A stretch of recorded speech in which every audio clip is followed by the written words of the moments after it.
Tom, I've been watching some of the hearings going on today in Ottawa. We had someone from CSIS. We had a whole bunch of people actually testifying today. So give me your take on what you have seen and heard so far. I think it's more urgent than ever that we have an autonomous, serious, credible, independent, full commission of inquiry into the interference by the Chinese Communist Party government in Canadian elections, full stop. I am something of a sommelier when it comes to senior bureaucrat BS. And I have to say there were several Grand Cru classés served up today by some of the senior civil servants. I have rarely seen such obsequiousness, such incredible bootlicking, going around and around in circles, daring to compare this to when the United States intentionally invented stories about weapons of mass destruction in Iraq. It was not credible. It was shameful. I was appalled at what I was watching. And Trudeau thinks he's going to be able to hide behind that. Good luck. The only thing working in Trudeau's favor is the absolute incompetence of the Conservative official opposition. I don't know where Poilievre is when these things are taking place, but if he doesn't understand that Mr. Cooper is not helping his cause, then he doesn't understand anything about politics. So where does it go from here? I mean, this is not over yet, I guess. You're not expecting to see Pierre Poilievre show up. I agree with you about Michael. Is it Michael Cooper? Yes. Yeah, he's pretty awful.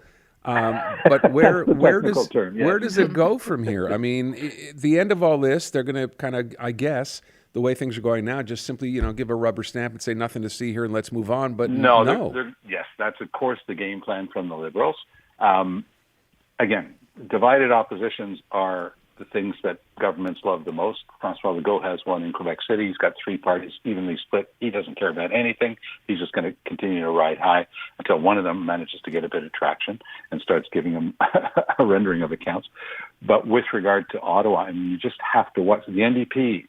So the Cooper of the Conservatives couldn't help by point out that Peter Julian of the NDP had dropped the ball on Friday and had gone in with the Liberals in blocking the committee doing its work. Instead of getting that fixed today, because Mr. Singh very clearly and in a very principled manner said, hey, I want to look into this thing. This is very disturbing in a democracy.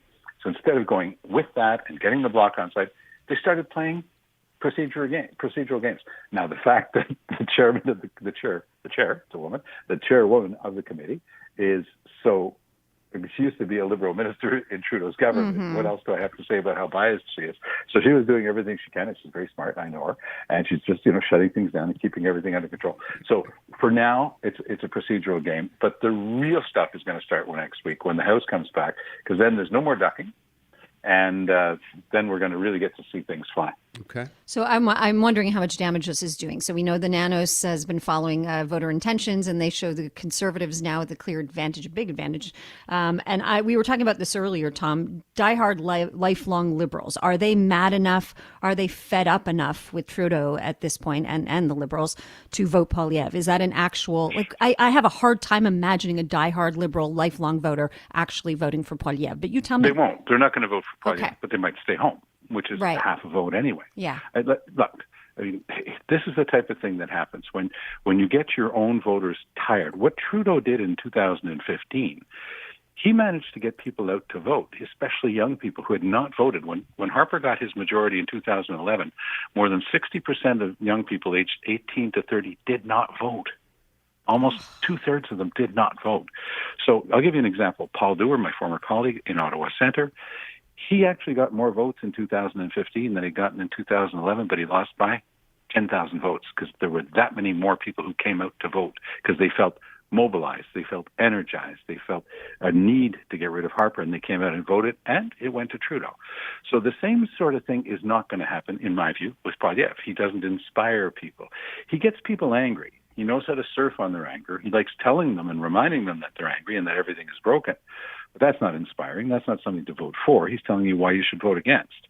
So I don't think that Pierre Poilievre is going to pull this off, especially with some of the things that he's done. I mean, he's managed to put the whole Muslim community turn their backs to him.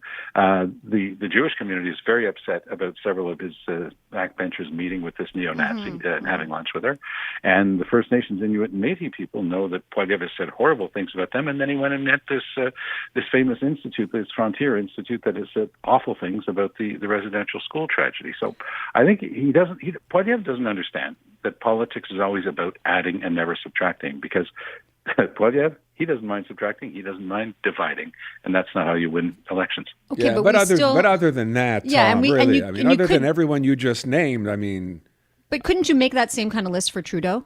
Of course, because people who, and this goes to a point that we were making earlier in the week, about the fractiousness, the pure division in Canadian society right now.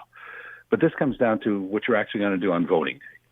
So you might think that Trudeau's really blown it because we couldn't get a passport and we couldn't get our EI check and the airports weren't working. You go through that list. Mm-hmm. But then you look at Poilievre and you say, well, what is this guy going to do? Well, he told us that Bitcoin was a safe haven from inflation. How did that work out? Well, anybody who listened to his advice lost about 35% of their money. Is this the guy that you want running the country? And this is the type of thing that will be the ballot question. So in between elections, people go up and down. They have all sorts of moods and humors. But when it comes time to deciding who's going to run the country, it's a whole different kettle of fish. And the Liberals generally, and Trudeau in particular, are very good at campaigning. By the way, so is Poilievre, but to a very narrow base. Can Poilievre reach out to the next 2 or 3 concentric circles of voters who might be a little bit more skeptical? I have my doubts. I'm not sure he's going to be able to pull it off. Yeah, I keep thinking to myself, despite all the things and the problems that the Liberals have had, I think come Election Day, whenever that happens to be, that stuff about the passports and the airfare, that will all be forgotten. That will seem like petty politics at that point. I wonder what it is going to take to simply have people sit up and go, okay, now I have to vote. It's going to be Pierre Poilievre. It's going to be Justin Trudeau. And what will decide that? Yeah, I think what will decide that is how people feel about themselves and what kind of country they want to come from. I think that a lot of people who are very upset, angry, and frustrated with the tone of Trudeau, that teacher nagging thing that he puts on all the time, they're going to still look at Pierre Poilievre's track record and say, do I want to come from a country that has Pierre Poilievre as Prime Minister? That'll be the ballot question. Whether or not Trudeau is actually the leader at the next election, I think, is still an honest question, because he's in his 8th year now. If he goes to an election, let's say next fall, which is probably about the right timeline, he's going to be asking for another 4 years, which will mean that he'll be there for 12 years. Are Canadians going to put all their eggs in the Liberal basket for 12 years? Canadians have a very healthy reflex. No matter how much things have gone well and somebody's been there for a long time, think of Pierre Trudeau, they'll just throw the bums out at some point, because they know that it's good and healthy in a country not to keep the same gang in power for too long. And there are a lot of people. If Trudeau had cleaned house a little bit, he might have been able to help himself. But he's got some really awful ministers. He's got some sparkling, fantastic ministers. Think Chrystia Freeland or Anita Anand or Mark Miller. But he's got some real clunkers in there. And he just doesn't seem to have the wherewithal to manage the thing properly. And that's what Canadians are picking up, because in addition to being the image of the country and being out there, you've also got to run the doggone government. And that is where Trudeau falls down all the time.